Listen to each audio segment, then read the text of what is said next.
Bismillahirrahmanirrahim. Assalamualaikum warahmatullahi wabarakatuh. Alhamdulillahirabbil alamin. Syukur alhamdulillah kita masih diberikan kesehatan oleh Allah Subhanahu wa taala. Saya doakan semoga sahabat semua selalu dalam lindungan Allah Subhanahu wa taala, dimudahkan rezekinya serta dipanjangkan umurnya. Amin ya rabbal alamin. Baiklah sahabatku sekalian, pada kesempatan kali ini kita akan membahas apa itu kurban, sejarah, tujuan, syarat, dan jenis hewan. Kurban adalah ibadah yang dilakukan oleh umat muslim sebagai bentuk pengabdian kepada Allah Subhanahu wa taala. Ibadah kurban melibatkan penyembelihan hewan tertentu dengan niat yang tulus dan mengikuti tata cara yang ditetapkan dalam agama Islam.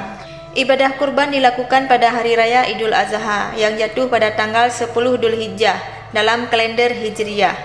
Adapun sejarah kurban. Sejarah kurban dalam agama Islam memiliki akar yang berhubungan dengan kisah Nabi Ibrahim dan putranya Nabi Ismail. Sebagaimana diceritakan dalam Al-Quran, kisah ini menjadi landasan sejarah bagi ibadah kurban yang dilakukan oleh umat muslim. Menurut cerita dalam Al-Quran, Allah Subhanahu wa taala menguji kesetiaan Nabi Ibrahim dengan memerintahkan beliau untuk mengorbankan putranya. Nabi Ibrahim yang taat kepada Allah bersedia melaksanakan perintah tersebut. Namun ketika Nabi Ibrahim bersiap untuk mengorbankan putranya, Allah menggantikannya dengan seekor domba sebagai pengorbanan. Kejadian ini menjadi peristiwa yang penting dalam sejarah agama Islam, menandakan ketundukan Nabi Ibrahim dan Nabi Ismail kepada kehendak Allah.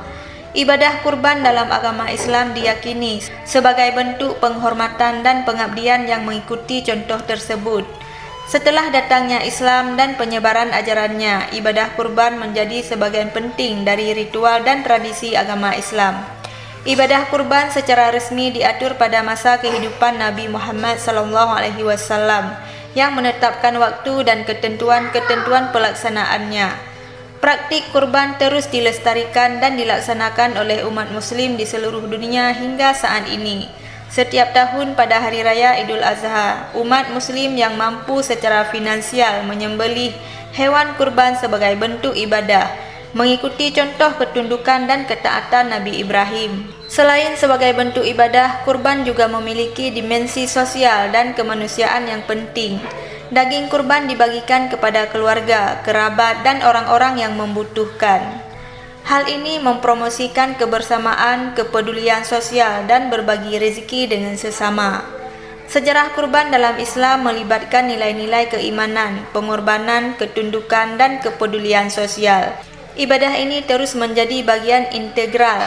Sejarah kurban dalam Islam melibatkan nilai-nilai keimanan, pengorbanan, tundukan, dan kepedulian sosial. Ibadah ini terus menjadi bagian integral dari praktik keagamaan dan budaya umat muslim di seluruh dunia. Sahabatku yang dirahmati Allah, adapun tujuan kurban. Yang pertama ialah mendekatkan diri kepada Allah. Kurban adalah ibadah yang dilakukan sebagai wujud ketaatan dan penghormatan kepada Allah. Dengan melaksanakan kurban, seorang muslim berharap dapat mendekatkan diri kepadanya, mengikuti perintahnya dan meningkatkan hubungan spiritual. 2. Mengikuti teladan Nabi Ibrahim. Kurban merujuk pada kisah Nabi Ibrahim yang bersedia mengorbankan putranya atas perintah Allah. Dalam melaksanakan kurban, umat muslim mengikuti teladan kesabaran, ketundukan, dan keimanan Nabi Ibrahim. 3. Mengungkapkan rasa syukur. Kurban juga merupakan bentuk pengungkapan rasa syukur kepada Allah atas berkah dan nikmat yang diberikannya. Dengan mengorbankan hewan kurban, seorang muslim mengakui dan menghargai karunia yang diberikan oleh Allah dalam hidupnya. 4. Mendistribusikan dan berbagi rezeki. Salah satu tujuan kurban adalah untuk berbagi rezeki dengan sesama. Daging hewan kurban dibagi menjadi 3 bagian, di antaranya untuk dikonsumsi sendiri, diberikan kepada keluarga dan kerabat, serta disumbangkan kepada orang-orang yang membutuhkan. Hal ini mendorong kebersamaan, solidaritas, dan membantu mereka yang kurang mampu. 5. Meningkatkan kepedulian sosial. Kurban memberikan kesempatan bagi umat muslim untuk memperhatikan dan membantu mereka yang membutuhkan. Selain memberikan daging kurban, kurban juga menjadi momen untuk melihat dan merespon kebutuhan masyarakat yang lebih luas, termasuk dalam hal pendidikan, kesehatan, dan pemberdayaan ekonomi. 6. menegakkan nilai-nilai keikhlasan dan pengorbanan. Kurban mengajarkan umat muslim tentang pentingnya keikhlasan dalam beribadah dan pengorbanan dalam menyenangkan Allah. Ketika seseorang rela melepaskan sesuatu yang berharga demi ketaatan kepadanya, ia menunjukkan kesediaan untuk mengorbankan sesuatu yang dicintai demi Allah. Adapun syarat kurban, yang pertama ialah Islam.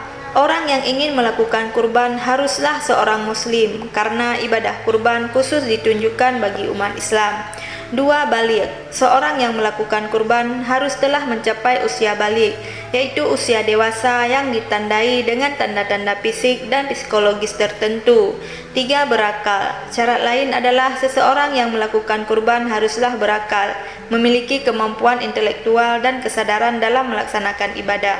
4. Memiliki kelebihan harta. Seseorang yang ingin melakukan kurban harus memiliki kelebihan harta yang memadai. Kurban sebaiknya tidak dilakukan dengan mengorbankan kebutuhan dasar atau mengorbankan kehidupan yang sulit. 5. Jenis hewan yang diperbolehkan. Hewan yang dapat digunakan sebagai hewan kurban adalah domba, sapi, atau kambing. Hewan tersebut harus memenuhi syarat-syarat tertentu seperti usia minimal yang ditentukan sehat, tidak cacat dan sesuai dengan ketentuan agama. 6. Waktu pelaksanaan. Ibadah kurban dilakukan pada hari raya Idul Adha yang jatuh pada tanggal 10 Dzulhijjah dalam kalender Hijriah. Kurban juga dapat dilakukan dalam 3 hari setelah yang disebutkan sebagai Ayyamul Tasyrik.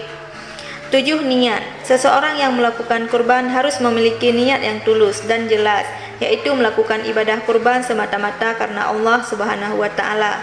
8. Pelaksanaan penyembelihan. Penyembelihan hewan kurban harus dilakukan oleh seorang yang berkompeten dan memenuhi syarat sebagai penyembelih yang halal. Prosedur penyembelihan juga harus sesuai dengan tata cara yang ditentukan dalam agama Islam. Sahabatku yang dirahmati Allah, adapun jenis hewan yang dapat dijadikan hewan kurban. 1. Domba. Adapun hewan yang bisa dijadikan hewan kurban, yang pertama ialah domba. Domba merupakan hewan yang paling umum digunakan sebagai hewan kurban. Domba yang digunakan harus memenuhi syarat usia minimal sehat, tidak cacat, dan sesuai dengan ketentuan agama. 2. Sapi. Sapi juga dapat digunakan sebagai hewan kurban. Sapi yang digunakan harus memenuhi syarat usia minimal sehat, tidak cacat, dan sesuai dengan ketentuan agama. 3. Kambing. Kambing adalah jenis hewan lain yang sering digunakan sebagai hewan kurban. Kambing yang digunakan harus memenuhi syarat usia minimal sehat, tidak cacat, dan sesuai dengan ketentuan agama. 4. Unta. Di beberapa daerah yang memiliki populasi unta yang signifikan, unta juga digunakan sebagai hewan kurban. Namun perlu diperhatikan bahwa penggunaan unta sebagai hewan kurban tidak umum di semua wilayah.